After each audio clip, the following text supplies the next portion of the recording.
আজ বানাবো ডুমুর কলার মাছ দিয়ে ঝোল। প্রথমে ডুমুর আর আলুটা সিদ্ধ করে নিলাম। এটা সিদ্ধ হয়ে গেলে তারপরে আমি কলা দেব, কারণ কলাটা তাড়াতাড়ি গলে যায়, একটু পরে দিলাম। কলাটা সিদ্ধ হওয়ার পর মাছগুলো ভেজে নেব। মাছ ভাজা হয়ে গেলে তুলে নেব মাছগুলো।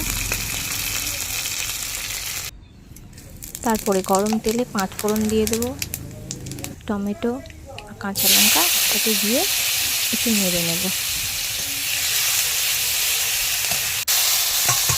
তারপরে আমি সিদ্ধ করা আনাজগুলো ঢেলে দেবো, দিয়ে একটু নাড়িয়ে চাড়িয়ে চাপা দিয়ে দেবো।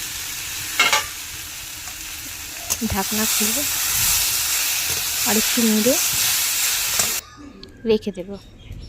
তারপরে আমি শিলে জিরে মরিচ আর সর্ষে বেটে নেব। বাটা মশলার কিন্তু খুব সুন্দর টেস্ট হয়। এবার ঝোলটা ফুটে গেলে আমি মাছগুলো দিয়ে দেবো। ব্যাস, আমার তরকারি রেডি। দেখো কেমন হয়েছে।